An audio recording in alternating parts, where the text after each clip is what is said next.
Hi, baby. Hello. So happy release day for Monsters. And speaking of monsters, we have our little monster here. We have our little monster sitting in with us right here. Yeah. So tell us a little bit about the song Monsters. I am so proud of this song. It sounds really good, and I didn't really think I was ever going to get it to sound the way that I wanted it. It had a lot of different little lives. The way that it started was with just myself playing on the piano and the trio. Hey, everybody, thanks for being here. If you have any questions, please ask. We're just going to chat, but we're going to keep an eye on the chats over there. I taught it to Sarah and Molly, and they learned the 3-part harmonies, and I was playing it on the piano, but I didn't like the way that different sections of the song went one after the other. I wrote the song in 2022, and I didn't record it until last year, so I've been working on it for quite some time. But yeah, I ended up slowing it down from the original tempo, and I ended up playing a different piano part, different feel, different drums, and it finally clicked. And the one thing that stayed was the beautiful 3-part harmonies. So what are your inspirations? What were your inspirations musically for Monsters? So musically, I was thinking about a guitar arpeggio. In fact, the way that I used to play it was very rhythmic, and it didn't translate super well on the piano. That's why I ended up changing how I was playing it so that it would translate a little bit more to piano ballad rather than guitar sound on the piano.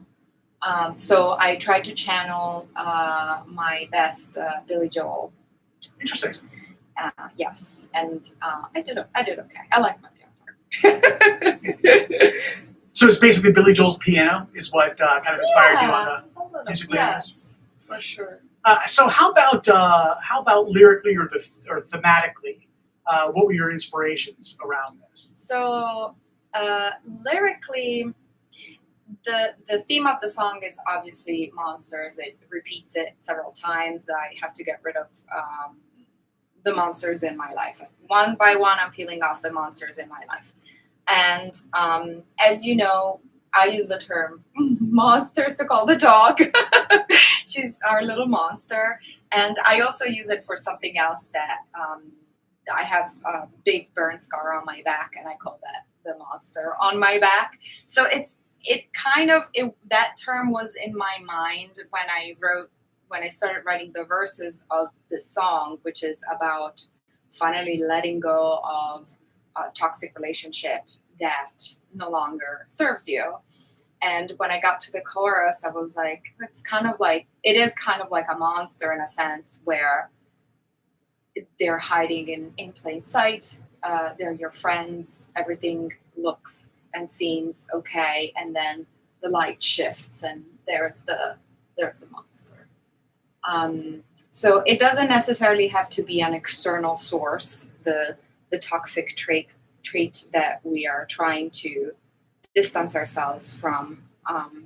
Like, for example, for myself, I'll add the burn scars in the mix as well, because I was getting pretty obsessive about it.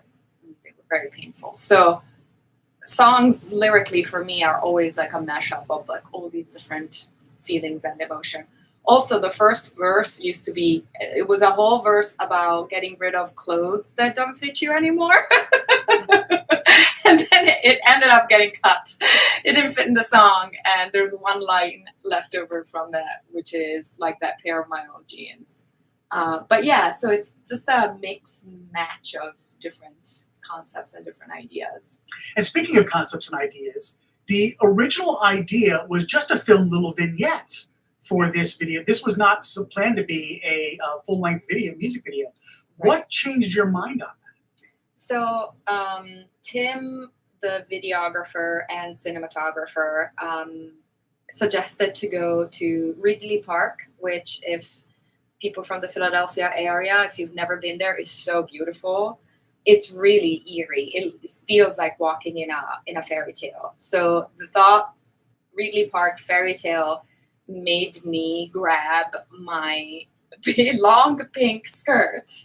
And the night before the shoot, I was like, well, let me just jot down some ideas. What are we gonna do? I'm just gonna go walk in the park and lip sync. Let me come up with some ideas. So I wrote down some ideas, and then when I got to the park the next day, Tim saw what I was wearing, and he was like, wait, you didn't say anything about a long pink princess dress and running up the stairwell in slow motion. So we shot 30 minutes of material, and then when I came home and I looked at it, I was like, I think I can edit a full video out of it, but the concept still wasn't clear. So actually, you and I sat down and edited a concept together, and then we went back to the park the next week with Tim. We got so lucky with the weather condition being practically the same, and we shot the missing elements that we needed for it to be a full music video. I still have those random reels that we recorded, and I'm gonna share all of it, but I don't want to spoil it because there are some funny takes in there. So there will be clips that we will still share as reels, and yes. But we still have a full length music video. Yeah. So first of all, tell us a little bit more about the videographer Tim. You just mentioned his name. What's Tim's full name? Tim Lohr. Yes. Hi, Tim. He's great. He shoots some great high quality videos. For anybody who's in the area, hit him up. He makes some great live music videos, meaning of bands playing live, but he has also been very dedicated about my project. He's passionate about my music, which I really appreciate. And I believe he's also the videographer and director on a future release, yes, Fun. Fun. I can't wait to share that, but we're gonna wait. Wait a little we're bit. Gonna wait. Yes, there is an album in the future. So that's I was gonna ask you that. You've released a number of songs over the past year and a half, a lot of singles. You actually haven't released a full album since Bring on the Fire. Yeah. Are you planning to release another album soon? Yeah, I mean, the album is going to be basically a collection of the songs that have already come out, plus maybe a couple of ones that I haven't released yet. And we're going to have a party, and it's going to be great. Absolutely. Sounds great. So the last good thing that I have for you, we talk about the video. You mentioned that you kind of didn't know what the theme was, but as you were looking at the footage, the theme kind of came to you. So I know we're going to be watching the video shortly, but do you have any setup that you want to give for the story behind the video? Yeah, so I wanted to lean into the dream quality of both the location and the lyric in the song, which talk about dreaming and haunted dreams, so nightmares, in the bridge, which is an element that again ties back together with these friendships that I had and that are no longer. I have very vivid dreams about them sometimes. Yes, Mina. And they feel like horror movies. They are always they always connect to a lot of anxiety in these dreams. So I wanted the music video to look like a dream, hence the big long puffy skirt and the beautiful location and the wind and the shadows. And so look at it as a fairy tale. So let's kind of go off the beat of the song for just a moment. Mm-hmm. You did mention kind of scary movies and dreams and scary movies. It is Halloween time. Yes. The song is called Monsters. Yes. Do you have favorite horror movie monsters or literary monsters? Yeah. So one of my favorite writers of horror growing up was Edgar Allan Poe. I think he writes some really favorite of many people, amazing thrillers. But Jekyll and Hyde comes to mind again because the theme of the song is the monster doesn't necessarily have to be an outer person. The monster could be right, which is not a Poe word, but still right. Inside you. Yes. So yeah, I wouldn't know. Jekyll and Hyde is not actor. obviously not.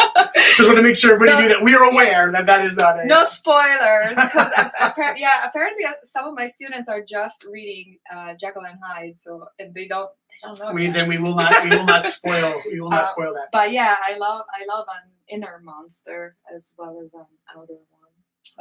And you feel like in this song he has both. He kind of in the way that I wrote it, for sure. I'm not sure if the music video in the music video you don't see the monster. You can imagine it to be whatever. In many ways, that's even more scary when you can't see the monster. Right. And it is Halloween time coming up. Do you have any Halloween costumes you're going with this year? Yes. So we're playing with the trio at the Andrea Clearfield Salon. It's just a 10-minute set, but it's a beautiful event of music, dance, and art.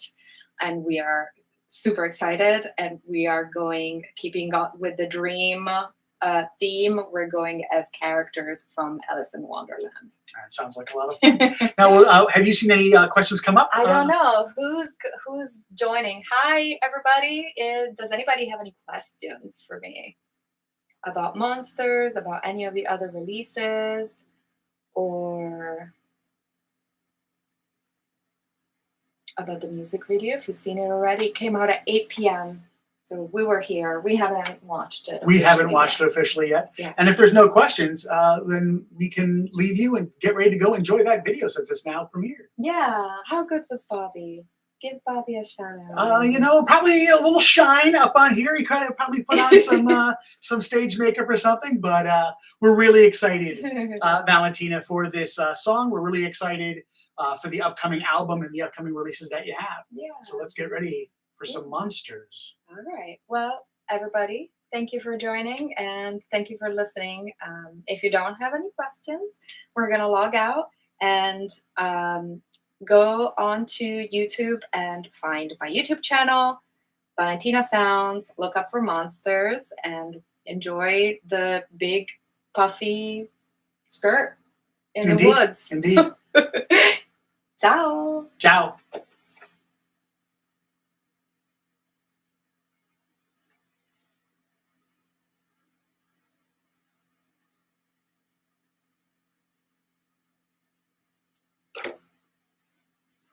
Nobody was on this one, so.